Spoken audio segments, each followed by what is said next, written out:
ಆಕಾಶವಾಣಿ ನೈಪುಣ್ಯ, ಕೌಶಲ್ಯ, ಯಶೋಗಾಥೆ ಒಳಗೊಂಡ ಗೆಲುವಿನ ಗುಟ್ಟು ಕಾರ್ಯಕ್ರಮ ಸರಣಿ. ಪ್ರಾಯೋಜಕರು ಪಿಇಎಸ್ ಸಮೂಹ ಶಿಕ್ಷಣ ಸಂಸ್ಥೆ, ಶಿವಮೊಗ್ಗ.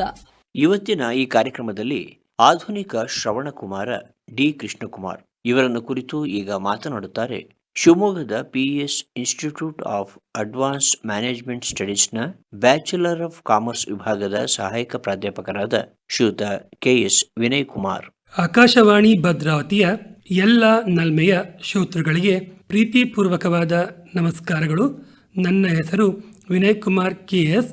ನಾನು ಶಿವಮೊಗ್ಗದ ಪಿಇಎಸ್ ಐಎಎಂಎಸ್ ಕಾಲೇಜಿನಲ್ಲಿ ವಾಣಿಜ್ಯ ಹಾಗೂ ನಿರ್ವಹಣಾ ವಿಭಾಗದ ಸಹಾಯಕ ಪ್ರಾಧ್ಯಾಪಕನಾಗಿ ಕರ್ತವ್ಯವನ್ನು ನಿರ್ವಹಿಸುತ್ತಿದ್ದೇನೆ. ಇಂದಿನ ವಿಶೇಷ ಉಪನ್ಯಾಸದ ವಿಷಯ ತಾಯಿಗೆ ಭಾರತ ದರ್ಶನ ಮಾಡಿಸಿದ ಆಧುನಿಕ ಶ್ರವಣಕುಮಾರ.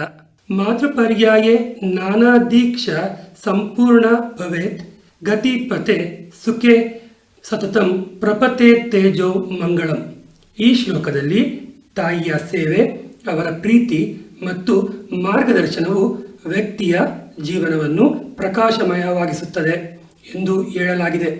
ಮಾತೃಪರ್ಯಾಯೇ ನಾನಾ ದೀಕ್ಷಾ ಸಂಪೂರ್ಣ ಭವೇತ್ ಎಂದರೆ ತಾಯಿಯ ಮಾರ್ಗದರ್ಶನದಲ್ಲಿ ವ್ಯಕ್ತಿಯ ಆಧ್ಯಾತ್ಮಿಕ ಮತ್ತು ಜೀವನ ಮಾರ್ಗದ ಶಿಕ್ಷಣ ಸಂಪೂರ್ಣವಾಗುತ್ತದೆ. ಗತಿ ಪತೆ ಸುಖೆ ಸತತಂ ಎಂದರೆ ತಾಯಿಯ ಆಶೀರ್ವಾದವು ಜೀವನದ ಪಥವನ್ನು ಸುಗಮ ಮತ್ತು ಸಂತೋಷದಾಯಕವಾಗಿಸುತ್ತದೆ. ಪ್ರಪತೆ ತೇಜೋ ಮಂಗಳಂ ಎಂದರೆ ಅವರು ನೀಡುವ ಮಾರ್ಗದ ಬೆಳಕು, ಜ್ಞಾನ ಮತ್ತು ಶುಭವನ್ನು ಉಂಟು ಮಾಡುತ್ತದೆ. ಈ ಶ್ಲೋಕವು ಆಧುನಿಕ ಶ್ರವಣಕುಮಾರನ ತಾಯಿಯನ್ನು ಭಾರತೀಯ ಸಂಸ್ಕೃತಿಯ ವೈಭವವನ್ನು ಅನುಭವಿಸುವಂತೆ ಮಾಡಿದ ಕಥೆಯ ನಿರೂಪಣೆಗೆ ಸುಲಭವಾಗಿ ಸಂಪರ್ಕ ಹೊಂದುತ್ತದೆ. ತ್ರೇತಾಯುಗದ ಕಾಲದಲ್ಲಿ ವೃದ್ಧರು ಹಾಗೂ ಅಂಧರೂ ಆಗಿದ್ದ ತನ್ನ ತಂದೆ ತಾಯಿಯರನ್ನು ಕಾವಡಿಯಲ್ಲಿ ಕೂರಿಸಿಕೊಂಡು ಪುಣ್ಯಕ್ಷೇತ್ರಗಳ ದರ್ಶನವನ್ನು ಮಾಡಿಸಿದ ಶ್ರವಣಕುಮಾರನ ಕಥೆಯನ್ನು ನಾವೆಲ್ಲರೂ ಬಹುತೇಕವಾಗಿ ಕೇಳಿದ್ದೇವೆ. ಶ್ರವಣಕುಮಾರನು ಪಿತೃಭಕ್ತಿ ಹಾಗೂ ಸೇವಾ ಭಾವದ ಪ್ರತೀಕನಾಗಿದ್ದನು. ಪೋಷಕರಿಗೆ ಸೇವೆ ಮಾಡುವುದು ಅತ್ಯಂತ ಮಹೋನ್ನತ ಧರ್ಮ ಎಂಬ ಸಂದೇಶವನ್ನು ಅವನ ಕತೆ ನೀಡುತ್ತದೆ. ಭಾರತೀಯ ಸಂಸ್ಕೃತಿಯಲ್ಲಿ ಶ್ರವಣಕುಮಾರನನ್ನು ಆದರ್ಶ ಪುತ್ರನೆಂದು ಗೌರವಿಸಲಾಗಿದೆ. ಹೀಗಾಗಿ ಶ್ರವಣಕುಮಾರನ ಕತೆ ತ್ರೇತಾಯುಗದ ಒಂದು ಪ್ರೇರಣಾದಾಯಕ ಘಟನೆಯಾಗಿದ್ದು ಇಂದಿಗೂ ಪೋಷಕರಿಗೆ ಸೇವೆ ಮಾಡುವ ಮಹತ್ವವನ್ನು ನೆನಪಿಸುತ್ತದೆ. ಇಂದಿನ ಕಾಲದಲ್ಲಿ ಆಸ್ತಿ ಹಣಕ್ಕಾಗಿ ತಂದೆ ತಾಯಿಯರನ್ನು ಪೀಡಿಸುವ, ಅವರನ್ನು ಮನೆಯಿಂದ ಹೊರಹಾಕುವ ಹಾಗೂ ವೃದ್ಧಾಶ್ರಮಗಳಿಗೆ ಕಳುಹಿಸುವ ಮಕ್ಕಳ ಕುರಿತು ಪ್ರತಿನಿತ್ಯ ದಿನಪತ್ರಿಕೆಗಳಲ್ಲಿ ಹಾಗೂ ವಾಹಿನಿಗಳಲ್ಲಿ ಕೇಳುತ್ತಿದ್ದೇವೆ. ಆದರೆ ಇದಕ್ಕೆ ಅಪವಾದವಾಗಿ ತನ್ನ ತಾಯಿಯನ್ನು ಸ್ಕೂಟರ್ ಮೇಲೆ ಕೂರಿಸಿಕೊಂಡು ಸುಮಾರು 94,000 ಕಿಲೋಮೀಟರ್ ದೂರ ಪ್ರಯಾಣ ಬೆಳೆಸಿ ಹಲವಾರು ಪುಣ್ಯಕ್ಷೇತ್ರಗಳ ದರ್ಶನವನ್ನು ಮಾಡಿಸುತ್ತಿರುವ ಆಧುನಿಕ ಶ್ರವಣಕುಮಾರನ ಕತೆ ಅತ್ಯಂತ ರೋಚಕವಾದುದು. ಮೈಸೂರು ಮೂಲದ ಡಿ ಕೃಷ್ಣಕುಮಾರ್ ರವರು ತನ್ನ ತಾಯಿ ಚೂಡಾರತ್ನಮ್ಮರವರನ್ನು ಸಹಜವಾಗಿ ನೀವು ತಿರುವಣ್ಣಾಮಲೈ ಮುಂತಾದ ಸ್ಥಳಗಳನ್ನು ನೋಡಿದ್ದೀರಾ ಎಂದು ಅವರು ಪ್ರಶ್ನಿಸಿದಾಗ ತಾನು ಸಮೀಪದ ಬೇಲೂರು, ಹಳೆಬೀಡುಗಳನ್ನೂ ಸಹ ನೋಡಿಲ್ಲ ಎಂದು ಉತ್ತರಿಸುತ್ತಾರೆ. ಇದರಿಂದ ಬಹಳ ನೊಂದ ಕೃಷ್ಣಕುಮಾರ್ ರವರು ತನ್ನ ತಾಯಿ ಅವಿಭಕ್ತ ಕುಟುಂಬದಲ್ಲಿಯೇ ಜೀವನವನ್ನು ಸಾಗಿಸಿದರು. ಕೌಟುಂಬಿಕ ಕೃತ್ಯಗಳ ಕಾರಣಕ್ಕಾಗಿ ಅವರಿಗೆ ಎಲ್ಲಿಯೂ ಹೋಗಲು ಸಾಧ್ಯವಾಗಲಿಲ್ಲ. ಇನ್ನು ತಂದೆಯವರು ಅಂದರೆ ದಕ್ಷಿಣಾಮೂರ್ತಿಯವರ ಮರಣದಿಂದ ದುಃಖಿತರಾಗಿದ್ದ ಇವರು ತಮ್ಮ ಕೆಲಸಕ್ಕೆ ರಾಜೀನಾಮೆಯನ್ನು ನೀಡಿ ತಾಯಿಯವರಿಗೆ ಇಡೀ ಭಾರತ ದರ್ಶನ ಮಾಡಿಸಲು ನಿರ್ಧರಿಸುತ್ತಾರೆ. 16 ಜನವರಿ 2018ರಂದು ಮಾತೃಸೇವಾ ಸಂಕಲ್ಪ ಯಾತ್ರೆಯ ಹೆಸರಿನಲ್ಲಿ ತಂದೆಯವರು ಇವರಿಗೆ ನೀಡಿದ್ದ 20 ವರ್ಷ ಹಳೆಯದಾದ ಬಜಾಜ್ ಚೇತಕ್ ಸ್ಕೂಟರ್ನಲ್ಲಿ ಪ್ರಯಾಣ ಬೆಳೆಸುತ್ತಾರೆ. ಪ್ರತಿ ಪ್ರಯಾಣದಲ್ಲಿಯೂ ತನ್ನ ತಂದೆಯವರ ಆಶೀರ್ವಾದ ಇದೆ ಎಂದು ಭಾವಿಸಿ ತಾಯಿಗೆ ಭಾರತ ದರ್ಶನ ಮಾಡಿಸಿದ ಕೀರ್ತಿ ಆಧುನಿಕ ಶ್ರವಣಕುಮಾರ ಡಿ ಕೃಷ್ಣಕುಮಾರ್ ಅವರಿಗೆ ಸಲ್ಲುತ್ತದೆ. ಭಾರತದಲ್ಲಿ ಭೇಟಿ ಮಾಡಿದ ಪ್ರಮುಖ ರಾಜ್ಯಗಳು ನಮ್ಮ ಕರ್ನಾಟಕ, ಆಂಧ್ರಪ್ರದೇಶ, ಕೇರಳ, ತಮಿಳುನಾಡು, ತೆಲಂಗಾಣ, ಮಹಾರಾಷ್ಟ್ರ, ಗೋವಾ, ಪಶ್ಚಿಮ ಬಂಗಾಳ, ಅಸ್ಸಾಂ, ಒಡಿಶಾ, ಮಿಜೋರಾಂ, ಮೇಘಾಲಯ, ತ್ರಿಪುರ, ಅರುಣಾಚಲ್ ಪ್ರದೇಶ. ಪ್ರಮುಖ ಕ್ಷೇತ್ರಗಳಾದ ಉತ್ತರದ ಕಾಶಿ, ಹರಿದ್ವಾರ್, ಬೃಂದಾವನ, ದಕ್ಷಿಣದ ರಾಮೇಶ್ವರಂ, ಪೂರ್ವದ ಕಾಮರೂಪ್, ಪಶ್ಚಿಮದ ಶಿರಡಿ, ದಕ್ಷಿಣದ ಕಲಬುರ್ಗಿ ಮೊದಲಾದವುಗಳು ಸ್ಥಳಾಂತರ ಯಾತ್ರೆಯಲ್ಲಿ ಸೇರಿವೆ. ದೇಶದ ಗಡಿ ದಾಟಿ ನೇಪಾಳದ ಪಶುಪತಿನಾಥ, ಭೂತಾನದ ಪಾರೋ, ಮಯನ್ಮಾರದ ಹಾಹತು ಪ್ರದೇಶಗಳಿಗೆ ತನ್ನ ಸ್ಕೂಟರ್ ಮೂಲಕ ತಿಳಿಸಿದ್ದಾರೆ. ತಾಯಿಯವರಾದ ಚೂಡಾರತ್ನಮ್ಮ ದೇಶದ ವಿವಿಧ ಅನೇಕ ಆಧ್ಯಾತ್ಮಿಕ ಕ್ಷೇತ್ರಗಳಿಗೆ ತಲುಪಿದರು. ಯಾತ್ರೆಯಲ್ಲಿ ದೇವಾಲಯಗಳ, ನೈಸರ್ಗಿಕ ಸೌಂದರ್ಯಗಳ, ಜನಪದ ಸಂಸ್ಕೃತಿಗಳ ಪರಿಚಯ ದೊರೆಯಿತು. ಯಾತ್ರೆಯಲ್ಲಿ ಅನೇಕ ಭಕ್ತರು, ಸಂಸ್ಥೆಗಳು, ಸಾಮಾಜಿಕ ಸಂಘಟನೆಗಳ ಪ್ರೋತ್ಸಾಹ ಪಡೆದು ಮುಂದೆ ಸಾಗಿದರು. ಈ ಯಾತ್ರೆಯು ಸುದ್ದಿ ಜಾಲಗಳಲ್ಲಿ ಆಧುನಿಕ ಶ್ರವಣಕುಮಾರ ಎಂದು ಹೆಸರಾದವು. ಹಳೆಯ ಕಾಲದ ಪೌರಾಣಿಕ ಶ್ರವಣಕುಮಾರನ ಕತೆ ಅನುಪಮವಾಗಿ ಇಂದು ಪುನರ್ಜನ್ಮ ಪಡೆದು ಇದೊಂದು ಆದರ್ಶ ರೂಪವಾಗಿದೆ. ದೇವಸ್ಥಾನ, ಮಠಗಳಲ್ಲಿ ಆಶ್ರಯ ಪಡೆದು ನಿರಂತರ ಸಂಚಾರ ಬೆಳೆಸುತ್ತಿರುವ ಇವರಿಗೆ ಎಲ್ಲ ಪ್ರದೇಶಗಳಲ್ಲಿಯೂ ಉತ್ತಮ ಸಹಕಾರವೇ ಲಭಿಸಿದೆ. ನನಗೆ ನನ್ನ ತಾಯಿಯ ಕನಸು ಈಡೇರಿಸುವುದು ಮುಖ್ಯ. ಅದನ್ನು ಹೊರತುಪಡಿಸಿ ಜೀವನದಲ್ಲಿ ಯಾವುದೇ ಒತ್ತಡವಿಲ್ಲ. ನನ್ನ 13 ವರ್ಷಗಳ ದುಡಿಮೆಯ ಹಣವನ್ನು ತಾಯಿಯ ಹೆಸರಿನಲ್ಲಿ ಡಿಪಾಸಿಟ್ ಇಟ್ಟು ಅದರ ಬಡ್ಡಿ ಹಣದಲ್ಲಿ ಪ್ರಯಾಣ ಮಾಡುತ್ತಿದ್ದೇನೆ ಎನ್ನುವ ಕೃಷ್ಣಕುಮಾರ್ ಅವರು 3 ಮುಖ್ಯವಾದ ತತ್ವಗಳನ್ನು ಪಾಲಿಸುತ್ತಾ ಬಂದಿರುತ್ತಾರೆ.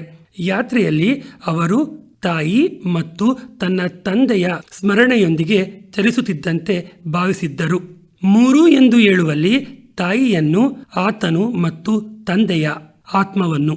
2023ರ ವರದಿಯ ಪ್ರಕಾರ 66,000 ಕಿಲೋಮೀಟರ್ ದೂರ ಪ್ರಯಾಣವನ್ನು ಬೆಳೆಸಿರುತ್ತಾರೆ. ಹಾಗೆಯೇ 2025ರಲ್ಲಿ ಅಂದರೆ ಹೊಸ ಅಂಕಿ ಅಂಶಗಳ ಪ್ರಕಾರ 98,800 ಕಿಲೋಮೀಟರ್ ದೂರ ಪ್ರಯಾಣ ಬೆಳೆಸಿರುತ್ತಾರೆಂದು ಹೇಳಲಾಗಿದೆ. ಯಾತ್ರೆಯ ಸಮಯ ಸುಮಾರು 2 ವರ್ಷ 9 ತಿಂಗಳು, ಅಂದರೆ 2018ರಿಂದ 2020ರವರೆಗೆ. ನಂತರ ಕೋವಿಡ್-19 ಸಂದರ್ಭ ಕಾಲ 2020ರಿಂದ 2022 ಯಾತ್ರೆಯನ್ನು ತಾತ್ಕಾಲಿಕವಾಗಿ ನಿಲ್ಲಿಸಿದರು ಮತ್ತು 2022ರಿಂದ ಪುನಃ ಪ್ರಾರಂಭಿಸಿದರು. ಅವರು ಬಹುಪಾಲು ಯಾತ್ರೆಯಲ್ಲಿ ದೇವಸ್ಥಾನಗಳು, ಮಠಗಳು, ಆಶ್ರಮಗಳು ಮತ್ತು ಸ್ಥಳೀಯವರಿಂದ ಆಹಾರ ಮತ್ತು ವಸತಿಯನ್ನು ಪಡೆದಿರುತ್ತಾರೆ. ಈ ಯಾತ್ರೆಯ ಸಂದರ್ಭದಲ್ಲಿ ಬಹಳಷ್ಟು ಜನರು ಅವರಿಗೆ ಆರ್ಥಿಕ ಸಹಾಯ ನೀಡಲು ಬಂದಾಗ ಅದನ್ನು ನಯವಾಗಿ ನಿರಾಕರಿಸುತ್ತಲೇ ಬಂದಿದ್ದಾರೆ. ಏಕೆಂದರೆ ಪರಿಶ್ರಮ ಪಡದೆ ಯಾವ ಪ್ರತಿಫಲ ಪಡೆಯಬಾರದು ಹಾಗೂ ಜನರ ಪ್ರೀತಿ ವಿಶ್ವಾಸಗಳನ್ನು ದುರುಪಯೋಗ ಮಾಡಿಕೊಳ್ಳಬಾರದೆಂಬ ಅವರ ಒಳ್ಳೆಯ ಮನಸ್ಸು ಇದಕ್ಕೆ ಕಾರಣ. ಅಲ್ಲದೆ ಯಾವುದೇ ರೀತಿಯ ಉಡುಗೊರೆಗಳನ್ನಾಗಲಿ ದ್ರವ್ಯಗಳನ್ನಾಗಲಿ ಪಡೆದಿಲ್ಲ. ಡಿ ಕೃಷ್ಣಕುಮಾರ್ ರವರು ತಾಯಿಯವರಿಗೆ ಭಾರತ ದರ್ಶನ ಮಾಡಿಸಿದ ಆಧುನಿಕ ಶ್ರವಣಕುಮಾರರಾದ ಮೂಲಕ ಭಾರತೀಯ ಸಂಸ್ಕೃತಿಯಲ್ಲಿ ಪರಿಪೂರ್ಣ ಸಾಧನೆ ಮಾಡಿದ್ದಾರೆ. ತಾಯಿ ಮಗನ ಬಂಧ ಮತ್ತು ಮಾರ್ಗದರ್ಶನ ಮಾನವೀಯತೆಯಲ್ಲಿ ಉದಾಹರಣೆಯಾಗಿದ್ದು, ಪೋಷಕರ ಸೇವೆಯಲ್ಲಿ ಜೀವನಾರ್ಥವೇ ಎನ್ನುವ ಸ್ಪಷ್ಟ ಸಂದೇಶವನ್ನು ಈ ಯಾತ್ರೆ ನೀಡಿದೆ. ನಾನು ಮೊದಲೇ ಹೇಳಿದ ಹಾಗೆ ಡಿ ಕೃಷ್ಣಕುಮಾರ್ ರವರು ತಮ್ಮ ತಾಯಿಯವರನ್ನು ಮಾತೃಸೇವಾ ಸಂಕಲ್ಪ ಯಾತ್ರೆಯಲ್ಲಿ ಸವಾರಿ ಮಾಡಿದರು.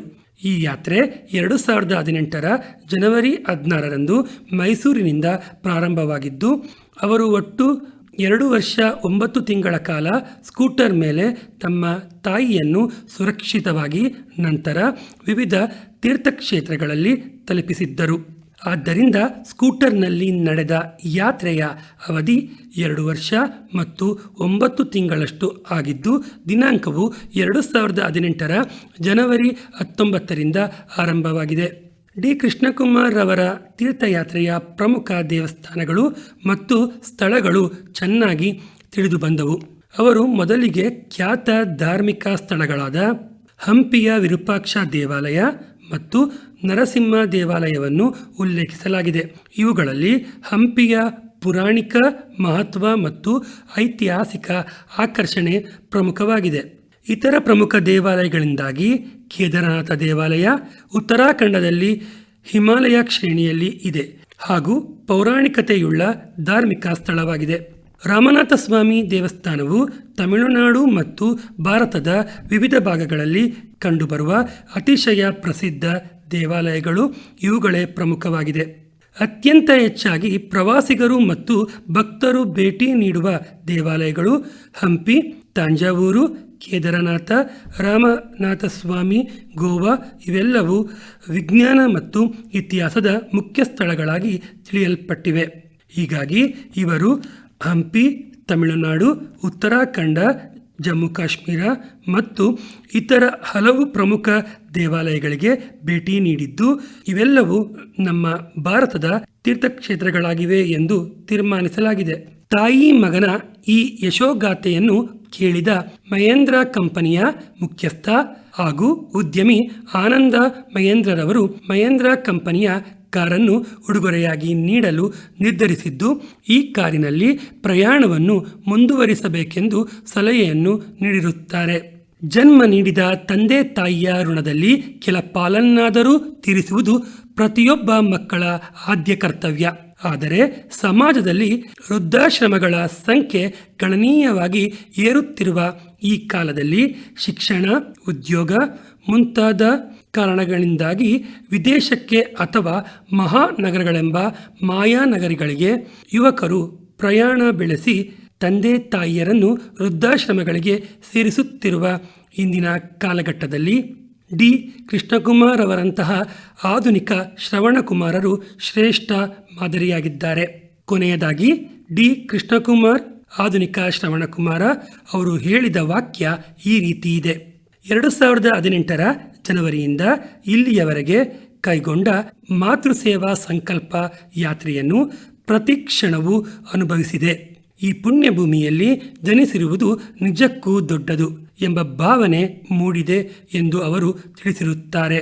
ಈ ಕಿರು ಉಪನ್ಯಾಸವನ್ನು ನೀಡಲು ಅವಕಾಶವನ್ನು ಕಲ್ಪಿಸಿದ ನಮ್ಮ PS ಸಂಸ್ಥೆಗೂ, ಭದ್ರಾವತಿಯ ಆಕಾಶವಾಣಿಯ ಕೇಂದ್ರಕ್ಕೂ ಮತ್ತು ಆಕಾಶವಾಣಿಯ ಎಲ್ಲ ಸಿಬ್ಬಂದಿ ವರ್ಗದವರಿಗೂ ಹಾಗೂ ಇದುವರೆಗೂ ಆಲಿಸಿದ ಎಲ್ಲ ಶ್ರೋತೃಗಳಿಗೂ ವಂದನೆಗಳನ್ನು ಸಲ್ಲಿಸುತ್ತಾ ನನ್ನ ಮಾತುಗಳಿಗೆ ವಿರಾಮವನ್ನು ನೀಡುತ್ತಿದ್ದೇನೆ. ಅವಕಾಶಕ್ಕಾಗಿ ಧನ್ಯವಾದಗಳು. ಆಧುನಿಕ ಶ್ರವಣಕುಮಾರ ಡಿ ಕೃಷ್ಣಕುಮಾರ್ ಇವರನ್ನು ಕುರಿತು ಇದುವರೆಗೂ ಮಾತನಾಡಿದವರು ಶಿವಮೊಗ್ಗದ PS institute of advance management ಸ್ಟಡೀಸ್ನ ಬ್ಯಾಚುಲರ್ ಆಫ್ ಕಾಮರ್ಸ್ ವಿಭಾಗದ ಸಹಾಯಕ ಪ್ರಾಧ್ಯಾಪಕರಾದ ಶ್ರೀಯುತ KS ವಿನಯ್ ಕುಮಾರ್. ಶಿವಮೊಗ್ಗದ PES institute of technology and management ನಲ್ಲಿ ಈ ಶೈಕ್ಷಣಿಕ ವರ್ಷಕ್ಕಾಗಿ ವಿವಿಧ ಇಂಜಿನಿಯರಿಂಗ್ ಕೋರ್ಸ್ಗಳ ದಾಖಲಾತಿ ಆರಂಭವಾಗಿದ್ದು, ಲಭ್ಯವಿರುವ ಕೋರ್ಸ್ಗಳೆಂದರೆ CSE, ISE, ECE, ME, civil, EEE, AI and ML, CSDS, CSD ಹಾಗೂ ಕಂಪ್ಯೂಟರ್ ಇಂಜಿನಿಯರಿಂಗ್. ಉತ್ತಮ ಶಿಕ್ಷಣ, ಅತ್ಯುತ್ತಮ ಕಲಿಕಾ ವಾತಾವರಣವಿರುವ PES ಸಂಸ್ಥೆ ಸೇರಲು 8296317663ಕ್ಕೆ ಸಂಪರ್ಕಿಸಿ ಅಥವಾ ಶಿವಮೊಗ್ಗ ಸಾಗರ ರಸ್ತೆಯಲ್ಲಿರುವ PES ಕ್ಯಾಂಪಸ್ಗೆ ಭೇಟಿ ನೀಡಬಹುದು. ಇದುವರೆಗೆ ನೈಪುಣ್ಯ, ಕೌಶಲ್ಯ, ಯಶೋಗಾಥೆ ಒಳಗೊಂಡ ಗೆಲುವಿನ ಗುಟ್ಟು ಕಾರ್ಯಕ್ರಮ ಸರಣಿ ಪ್ರಸಾರವಾಯಿತು. ನಿರ್ವಹಣೆ SR ಭಟ್, ಸಹಕಾರ ಸವಿತಾ. ಪ್ರಾಯೋಜಕರು PES ಸಮೂಹ ಶಿಕ್ಷಣ ಸಂಸ್ಥೆ ಶಿವಮೊಗ್ಗ. ಕಾರ್ಯಕ್ರಮ ಆಕಾಶವಾಣಿ ಭದ್ರಾವತಿ ಕೇಂದ್ರದಿಂದ ಮೂಡಿಬಂತು.